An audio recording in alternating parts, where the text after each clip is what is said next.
Nous allons voir maintenant comment représenter une fonction linéaire dans un repère. Alors tout d'abord, je vous rappelle qu'un repère, c'est quelque chose qui est constitué de deux axes, l'axe des abscisses, l'axe des ordonnées, que nous avons ici une origine qui est 0.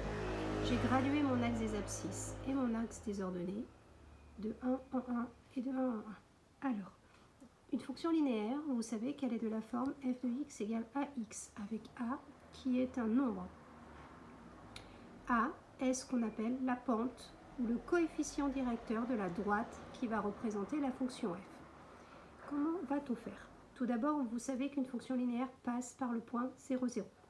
Pour tracer une droite, il faut que je connaisse deux points. Je sais qu'elle passe déjà là. J'ai donc deux possibilités pour continuer à faire le tracé.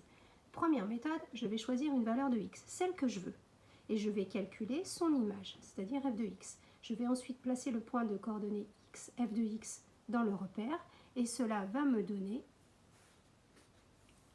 un autre point que celui de l'origine. Par exemple, si je prends x égale 1, ma fonction c'est f de x égale 3x dans mon exemple, donc je vais faire 3 fois 1, ça fait 3. Je trouve donc le point de coordonnées 1, 3. Ma droite passe donc par le point 0 et par le point de coordonnées 1, 3, que j'ai placé ici avec une croix. Je la trace. Je peux aussi réfléchir autrement. 3 est la pente. Qu'est-ce que cela signifie? Eh bien, je peux mettre 3 sur 1. Ça veut dire que pour un carreau de déplacement à l'horizontale, je vais me déplacer de 3 carreaux à la verticale. Regardez. 1 à l'horizontale, 3 à la verticale. 1 à l'horizontale, 3 à la verticale, etc. Et j'ai ainsi la même pente, la même croissance. J'ai donc une définition extrêmement importante pour A, qui est la pente ou le coefficient directeur de la droite. A, c'est la différence des ordonnées sur la différence des abscisses lorsque j'ai deux points. C'est-à-dire, c'est la différence verticale divisée par la différence horizontale. C'est ce que je vous ai dit ici. 3 carreaux à la verticale sur un carreau à l'horizontale. Je poursuis la démonstration.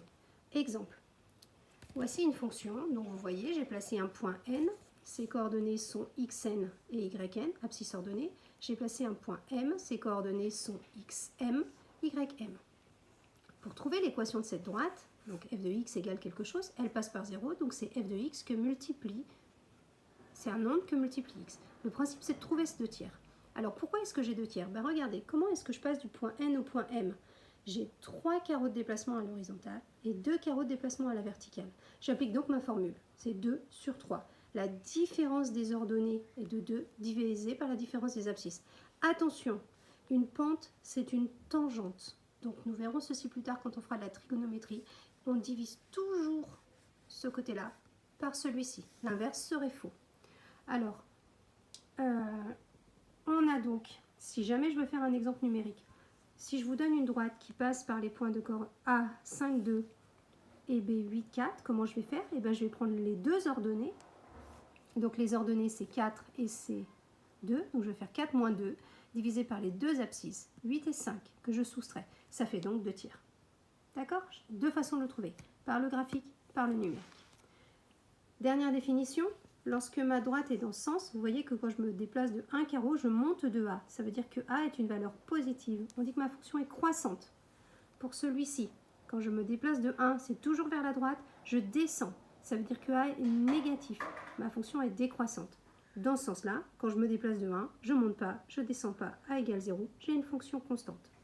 Vous devez impérativement être capable de comprendre qu'une fonction linéaire passe par 0 et qu'elle a ensuite un coefficient directeur qui est le nombre a par lequel je vais multiplier, et c'est lui qui va me dire comment elle monte, plus ou moins, c'est-à-dire elle est plus ou moins raide, plus le a est grand, plus ou moins dans ce sens, et si je la tourne dans ce sens, c'est tout simplement qu'elle descend et que mon a est négatif.